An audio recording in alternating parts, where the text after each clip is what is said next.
ओम नमो भगवते वासुदेवाय। जय श्रीकृष्ण। नमस्कार प्रिय भक्तबृंद, मन मंदिर चैनेले आपनादेर सबाइके स्वागत जानाई। प्रिय भक्तबृंद, आपनारा यदि एखोनो आमार चैनेलटिके सबस्क्राइब करे ना थाकेन ताहले अवश्यई चैनेलटिके सबस्क्राइब करे आमार एई भक्तिमूलक यात्रार संगी हये जान।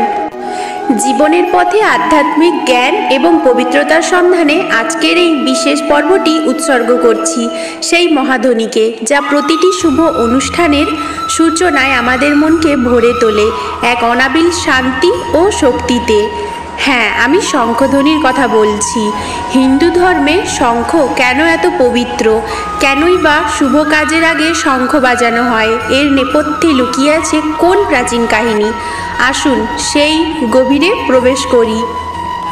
যে কোনো পূজা পার্বণ, বিবাহ, গৃহপ্রবেশ বা নতুন কোনো শুভ উদ্যোগ শঙ্খধ্বনি ছাড়া যেন তা অসম্পূর্ণ।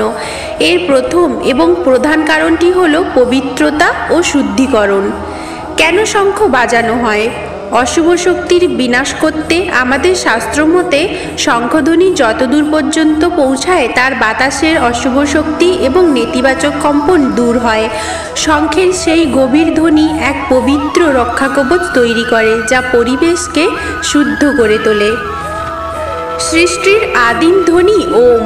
শঙ্খ থেকে যে শক্তি বা যে ধ্বনি নির্গত হয় তা সৃষ্টির আদিম শব্দ ওম বা ওং এর প্রতীক। এই ঐশ্বরিক ধ্বনি শুভতার সূচনা করে এবং ঈশ্বরের উপস্থিতি ঘোষণা করে। দেবদেবীকে আমন্ত্রণ। শঙ্খ বাজানোর মাধ্যমে আমরা মূলত আরাধ্য দেবদেবীকে সেই স্থানে আহ্বান করি।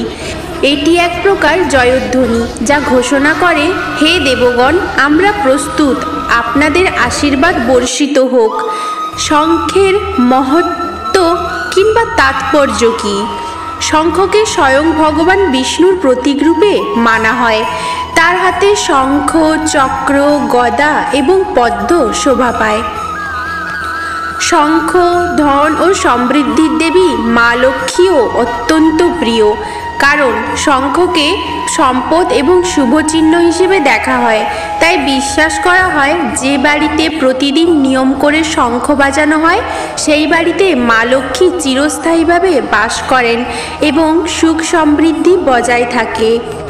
শঙ্খের মাহাত্ম্য বুঝতে আমাদের ফিরে যেতে হবে এক বিশাল পৌরাণিক আখ্যানে, সমুদ্র মন্থনের কাহিনীতে। একসময় যখন দেব এবং অসুরেরা অমৃতের সন্ধানে ক্ষীর সমুদ্র মন্থন করেছিলেন, তখন সমুদ্র থেকে একে একে মহামূল্যবান বহুরত্ন উঠে আসতে লাগলো। শঙ্খ ছিল সেই 14টি মহারত্নের মধ্যে অন্যতম, যা সমুদ্র মন্থনের সময় উঠে এসেছিল। এই কারণেই শঙ্খকে এত পবিত্র এবং অলৌকিক বলেও মনে করা হয়। আরেকটি গুরুত্বপূর্ণ হলো ভগবান শ্রীকৃষ্ণের শঙ্খ পাঞ্চজন্য। এর কুরুক্ষেত্রের মহাযুদ্ধ শুরুর আগে ভগবান শ্রীকৃষ্ণ তার পাঞ্চজন্য শঙ্খ বাজিয়েছিলেন, যা শুধুমাত্র যুদ্ধের সূচনা ঘোষণা করেনি, বরং তা ধার্মিকতা ও ন্যায়ের জয়ের সংকল্প ঘোষণা করেছিল। পাঞ্চজন্যের ধ্বনি শত্রুপক্ষের মনে ভয় ও আতঙ্ক সৃষ্টি করেছিল আর নিজের পক্ষে এনেছিল সাহস ও জয়ের প্রেরণা। শঙ্খ এইভাবে অধর্মের ওপর ধর্মের জয়ের প্রতীক হিসেবে প্রতিষ্ঠিত হয়েছে। সুতরাং শঙ্খধ্বনি কেবল একটি শব্দ নয়, এটি এক গভীর আধ্যাত্মিক বার্তা। এটি আমাদের স্মরণ করিয়ে দেয় যে জীবনের প্রতিটি শুভ কাজে আমাদের পবিত্রতা, বিশ্বাস এবং ইতিবাচক শক্তির প্রয়োজন। যখনই শঙ্খধ্বনি শুনবেন তখন শুধু কান দিয়ে শুনবেন না, আপনার মনকেও তার সাথে যুক্ত করুন। অশুভকে দূরে সরিয়ে শুদ্ধতাকে আহ্বান করুন। শঙ্খধ্বনির এই মহত্ব আপনার কেমন লাগলো তা আমাদের জানাতে ভুলবেন না। আপনার মতামত আমাদের জন্য খুবই মূল্যবান।